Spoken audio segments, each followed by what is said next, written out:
Hi, I'm Adam Kunzmiller with BGG TV, and we're at Gen Con 2015. And I'm joined by Ryan Lockett from Red Raven Games, and we're here to talk about Artifacts Inc. So what is Artifacts Inc? So Artifacts Inc. is you run an archaeology company in 1929, and it's a dice placement, sort of a tableau building game. Okay. So a card game.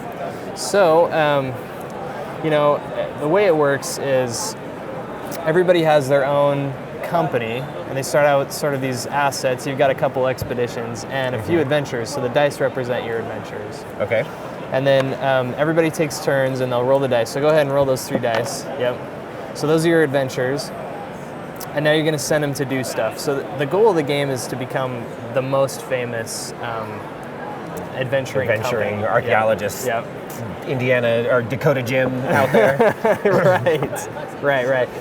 And I was sort of inspired by, there's this guy, Roy Chapman Andrews, in sort of the 20s, he took a lot of expeditions to China, and he found lots of dinosaur bones and eggs and stuff like that. So I was like, wow, that is super cool. I like that, and so. That guy deserves a game. He deserves a game, So. Awesome. Anyway, so you rolled your dice, and now you can choose where to put them. So it's a worker placement game, so you can place them on cards that you own, or there's some public cards that you can place them on. So like, let's send this guy off to the desert, and he'll find an artifact. So we went and found some scrolls, so you put a cube there to represent that you found it. And you send this guy to the canyon. So these dice, that just represents what you got to put. You could put a 1 or a 3 or higher, or both if you want, and each guy would find their own artifact. Okay, Gotcha. So you got those. So now you got to make some money. That's the whole point of this thing, right? So you can send this guy over to the museum to try to get them to buy what you found. So you could go to the scroll museum. Sell a scroll. Yep, put it there. So these where, are just go back there? Yeah, except that you actually have to mark that you took a sale. Gotcha. So when you go up here, you get $1 for every artifact that you sold. You sold 1, so you get 1. And then the museum gives you a bonus, so you could get, and scrolls are worth 1 extra, so you got an extra bonus. Okay, so that was your turn, and then you'd pass the dice to the next guy, and they would do the same thing.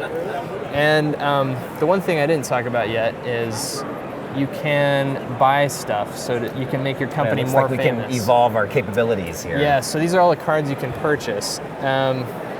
So to do that, you got to go to the headquarters. So I send this guy, we'll send Joe over here to the headquarters.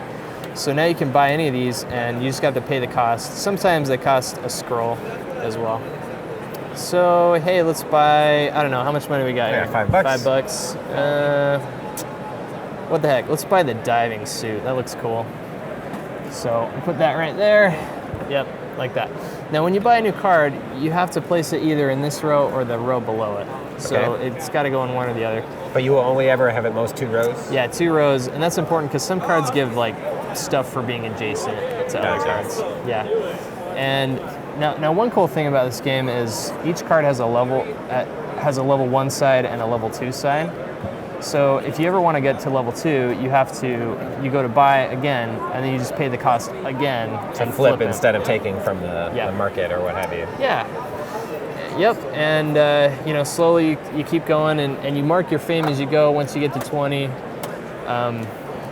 you finish the round, the game's over, and whoever has the most wins.